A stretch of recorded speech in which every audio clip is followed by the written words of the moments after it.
Hello students, welcome back to my YouTube channel. So in this video, we will going to discuss about the mineral nutrition. So let's start. Essential mineral elements. So total essential mineral element plant में 17 पाए जाते हैं, जिसमें से 9 macronutrient and 8 micronutrient. तो अभी macronutrient होते क्या हैं? सो मोर देन 10 मिलीमोल पर केजी. अगर कंसंट्रेशन इनका 10 मिलीमोल पर केजी से ज्यादा है तो वो माइक्रोन्यूट्रिएंट है, और लेस देन 10 मिलीमोल पर केजी है तो वो माइक्रोन्यूट्रिएंट है. तो एग्जांपल में मैक्रोन्यूट्रिएंट है carbon, hydrogen, oxygen, nitrogen, phosphorus, sulphur, magnesium, calcium and potassium. तो इसको जब आप एक साथ पढ़ेंगे तो ऐसा लगता है CHONPSMgCAK, यानी कि जो इसका ट्रिक है जिससे ये मैंने याद किया था तो वो है चॉम्स मांगे केक, यानी कि चॉम्प CHONPS मांगे MG और CAK से केक.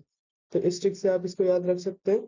फिर माइक्रो माइक्रो यानी कि iron, copper, manganese, zinc, boron, chlorine, molybdenum and nickel. तो इसका ट्रिक है फेकू मंजन बी कल मोनी, यानी कि फेकू आयरन, फेकू मंजन MnZn, बी बोरोन, कल क्लोरीन, मोनी मोलिब्डेनम एंड निकल. तो फेकू मंजन बीकल मोनी से आप याद रख सकते हैं माइक्रोन्यूट्रिएंट.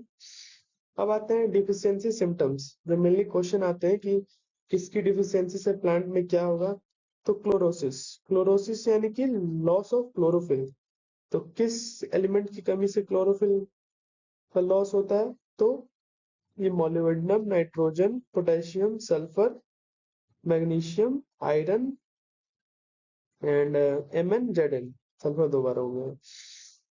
तो इसकी ट्रिक जो है मॉन्क्स मांगे फिर से मंजन, यानी कि मॉन्क्स MONKS, यानी कि मोलिब्डेनम, नाइट्रोजन, पोटेशियम, सल्फर, मांगे मैग्नीशियम, फिर से आयरन और मंजन MnZn. कि मॉन्क्स मांगे फिर से मंजन. तो इससे हम इस क्लोरोसिस को याद रख सकते हैं. अब क्वेश्चन जब में आएगा कि which one of the following element deficiency responsible for chlorosis, तो चार ऑप्शन में से कोई एक इनमें से होगा. तो आंसर हो जाएगा नेक्रोसिस. नेक्रोसिस यानी कि death of tissues. Plant tissues की डेथ होती है तो उसको नेक्रोसिस बोलते हैं. ये जनरल टर्म है. Necrosis mean death of tissues. तो किन एलिमेंट्स की कमी से डेथ ऑफ टिश्यूज होती है? तो वो है calcium, copper, magnesium and potassium. यानी कि इसको हम ऐसे याद रख सकते हैं कि काकू मांगे कार, यानी कि काकू CaCu मांगे Mg और पोटेशियम K, यानी कि कार. इसको ऐसे याद रख सकते हैं. फिर आता है इनहिबिशन ऑफ सेल डिवीजन, यानी कि किस एलिमेंट की कमी से सेल डिवीजन रुक जाएगा या नहीं होगा, इनहिबिट हो जाएगा. तो वो है मॉन्क्स, यानी कि molybdenum, nitrogen, potassium and sulphur, MONKS Monks. Delay in flowering, flowering में डिले. तो मोशन MOSN. तो इसको याद रखने के लिए मोशन रख सकते हो. चलिए अब आगे बढ़ते हैं. मोबाइल एलिमेंट, ऐसे एलिमेंट जो प्लांट के एक पार्ट से दूसरे पार्ट में जा सके. मेनली मोबाइल एलिमेंट वो होते हैं, जैसे हम पिछले लेक्चर में पढ़ा था, जो ओल्डर पार्ट से न्यूअर पार्ट में एलिमेंट चले जाते हैं, वो होते हैं मोबाइल एलिमेंट. तो इसमें sodium potassium, sodium potassium, phosphorus, magnesium, sulphur. तो ट्रिक है जो मैंने पिछले वीडियो में बताया, नाना पापा काका मांगे सिलेक्शन. क्या? नाना पापा काका मांगे सिलेक्शन, क्योंकि अभी क्या जरूरी है आपके लिए? सिलेक्शन. फिर इमोबाइल एलिमेंट. इमोबाइल एलिमेंट ऐसे होते हैं जो मूव नहीं करते हैं. तो जो मूव नहीं करेंगे यानी कि जो स्ट्रक्चर का पार्ट होंगे तो वो है कैल्शियम और सल्फर. दोनों होता है, मोबाइल और इमोबाइल. कैल्शियम सल्फर को दोनों में रखा जाता है. तो फोटोलाइसिस ऑफ वाटर, जब लाइट रिएक्शन होती है तो लाइट के कारण H2O का डिसोसिएशन होता है. तो उस डिसोसिएशन के लिए MnCl और Ca, यानी मैंगनीज, क्लोरीन और कैल्शियम का होना जरूरी है. तो इसका ट्रिक है Mn कल Cl का, यानी मन कल का. तो फोटोलाइसिस ऑफ वाटर के लिए क्या रिस्पॉन्सिबल होता है? मन कल का. तो इन तीनों की अगर तीनों में से किसी की डिफिशियंसी हो गई तो फिर फोटोलाइसिस ऑफ वाटर में नहीं होगा. आते हैं फॉर्मेशन ऑफ क्लोरोफिल। क्लोरोफिल के लिए किस एलिमेंट की नीड होती है मेनली? तो iron, nitrogen and magnesium. Iron, nitrogen and magnesium. Iron Fe, nitrogen N magnesium Mg। फिर ना मांग, फिर ना मांग। इससे आप याद रख सकते हैं फॉर्मेशन ऑफ क्लोरोफिल के लिए कौन से एलिमेंट एसेंशियल है। फिर आते हैं structural element. Structural element generally carbon, hydrogen और ऑक्सीजन होते हैं, और जो कि सेलुलोज और अदर बायोमोलिक्यूल में होते हैं। नाइट्रोजन अमीनो एसिड्स में होता है, क्लोरोफिल और प्रोटीन में।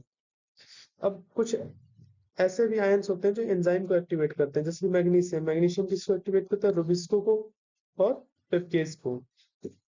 फिर जिंक, जिंक किसको? अल्कोहल डिहाइड्रोजनेज को, मोलिब्डेनम नाइट्रोजनेज को ड्यूरिंग नाइट्रोजन मेटाबॉलिज्म। तो ये सब आपको याद रखना चाहिए, क्योंकि इन्हीं से जनरली क्वेश्चन आते हैं। चलिए आगे बढ़ते हैं। Mn help in photolysis of water, जैसे हमने पढ़ा nitrate, Cl, K and SO4 minus maintain the osmotic balance. Potassium responsible for opening and closing of stomata.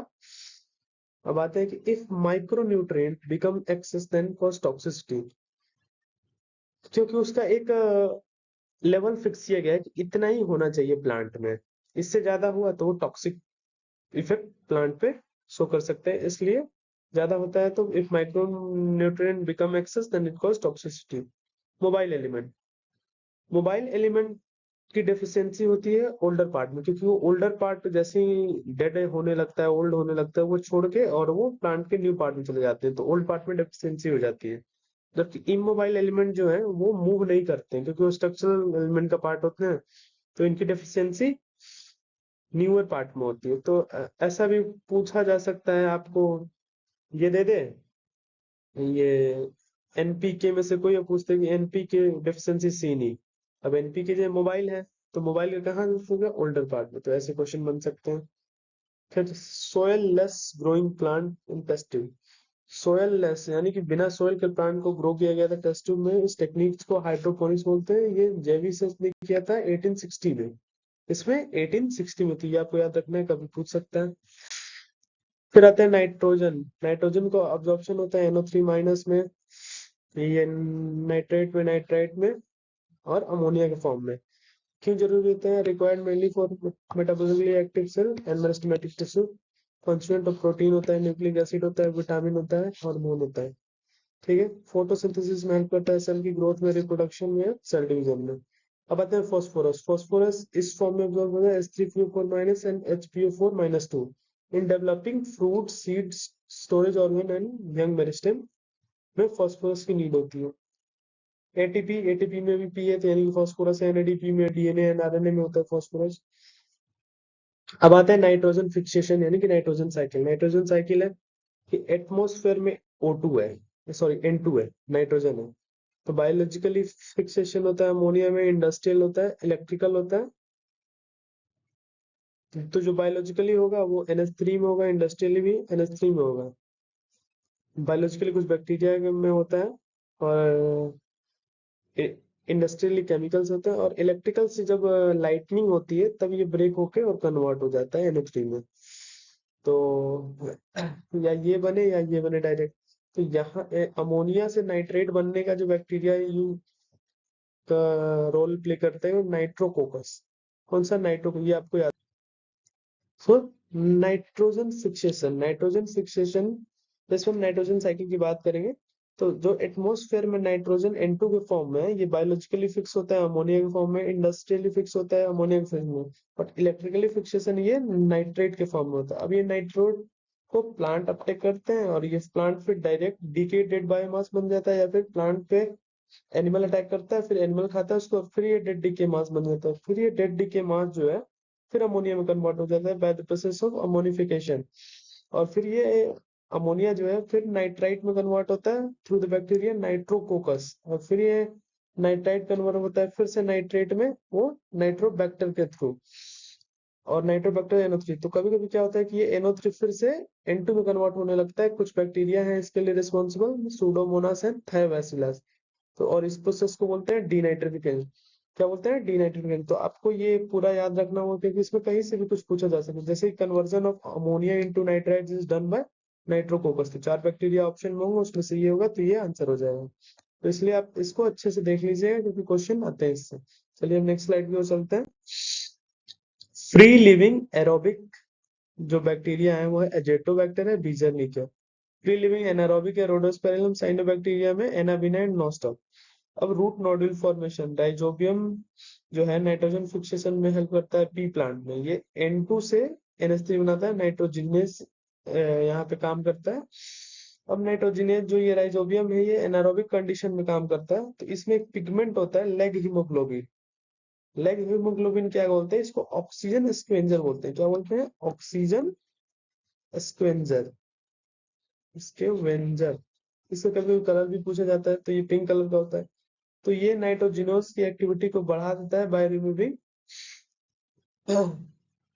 Oxygen to provide anaerobic condition. क्योंकि नाइट्रोजिनेस जो एक्टिविटी करता है वो oxygen के absence में करता है, और ये जो है ऑक्सीजन एक्सपेंजर होती है, सारी ऑक्सीजन को रिमूव कर देता है, तो इन्वायरमेंट जो है एनारोबिक कंडीशन हो जाती है, तो उसमें नाइट्रोजिनेस की एक्टिविटी अच्छे से होती है।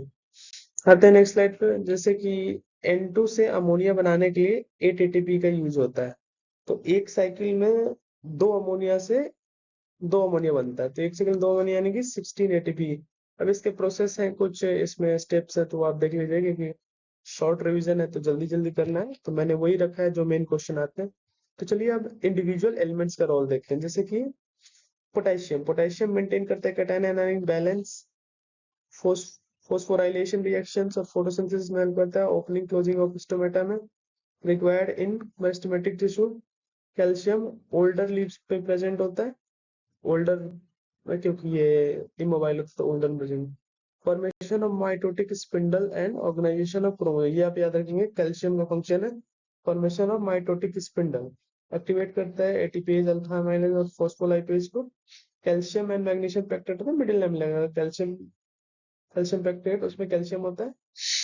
आते हैं बात करते हैं मैग्नीशियम की। Magnesium growth, root, shoot, seed और लीव्स का ग्रोथ में हेल्प करता है। मैग्नीशियम मिडिल लेवल में प्रेजेंट है। क्लोरोफिल का कॉन्स्टिट्यूएंट होता है। प्रोटीन सिंथेसिस में हेल्प करता है। कहाँ पे? राइबोसोमल सब यूनिट्स की बाइंडिंग में मैग्नीशियम चाहिए होता है। सल्फेट यंग लीव्स में होता है, मेरिस्टेम में होता है। Constituent of sulphur containing amino acid methionine and cysteine. Synthesis of vitamin thiamine and biotin, ये दोनों सल्फर कंटेनिंग विटामिन है। फेरिक यानी कि आयरन, आयरन फेरिक के फॉर्म में ऑब्जॉर्ब होता है। तो ये फिजियोलॉजिकल रोल्स होते हैं इसके, एक्टिवेट करता है कैटालेस एंड अदर एंजाइम्स को। क्लोरोफिल के फॉर्मेशन में हेल्प होता है। Important constituent of ferredoxin and cytochrome, ferredoxin and cytochrome electron transport system में आते हैं, तो जब हम पढ़ेंगे फोटोसिंथेसिस वाला चैप्टर तो उसमें देखेंगे। मैग्नीशियम प्लस टू है, sorry manganese, manganese required by leaves and seeds. Nitrogen metabolism में हेल्प करता है, फोटोलाइसिस ऑफ वाटर में हेल्प करता है। आगे चलते हैं। जिंक, जिंक करता है कार्बोक्सिपेप्टाइडेज एंजाइम के एक्टिवेट, और ऑक्सिन के सिंथेसिस में हेल्प करता है। किसके? ऑक्सिन के। Copper plus two, copper plus two overall metabolism में हेल्प करता है। और बोरोन, बोरोन जो हेल्प करता है अपटेक ऑफ कैल्शियम, ये याद रखिएगा, ट्रांसलोकेशन में, पॉलन जर्मिनेशन में और स्टाउट एक्सिस। स्टाउट एक्सिस जो वर्ड है, क्या होता है कि जब बोरोन की डेफिशिएंसी हो जाती है तो प्लांट का लेंथ नहीं बढ़ पाता, वो शॉर्ट होता है और थिकनिंग बढ़ने लगती है, तो वो प्लांट जो है डॉर्फ जैसा बोल सकते हैं वैसा होता है। तो उस जो मेन एक्सिस होती है प्लांट की वो थिक हो जाती है, ब्लंट हो जाती है, तो इसलिए वो स्टाउट एक्सिस बोलते हैं उसको। ये एनसीईआरटी में क्वेश्चन भी है। सेल इलोंगेशन और डिफरेंशिएशन में हेल्प करता है। हमें मोलिबिडेनम इस फॉर्म में अब्सॉर्ब किया जाता है। Component of enzyme nitrogenase and nitrate reductase, उनका कंपोनेंट होता है। नाइट्रोजन फिक्सेशन में, क्लोरीन फोटोलाइसिस ऑफ वाटर में, कैटायन एनायन बैलेंस में, and solute concentration along with the sodium and potassium में। Nickel plus two component of enzyme urease and hydrogenase, metabolism of urea में help करता है। तो thanks for the watching. ये एक छोटा सा चैप्टर था जो हमने आज फिनिश किया है। इसके बाद हम जल्दी जल्दी से पूरा क्लास 11 खत्म कर लेंगे, क्योंकि 12 तो अभी हो नहीं पाएगा क्योंकि टाइम बहुत कम बचा है। उसके बाद टाइम बचा तो मैं क्वेश्चंस की प्रैक्टिस करेंगे। तो अगर इस चैप्टर से रिलेटेड कोई डाउट हो तो आप कमेंट में पूछ सकते हैं। सो और नोट्स के लिए हमारा टेलीग्राम चैनल ज्वाइन कर लें या फिर ये इसी के स्क्रीनशॉट ले लें आप वीडियो पॉज करके, शॉर्ट नोट्स रिवीजन के लिए भी हो जाएंगे। So thanks for watching, keep share like and subscribe.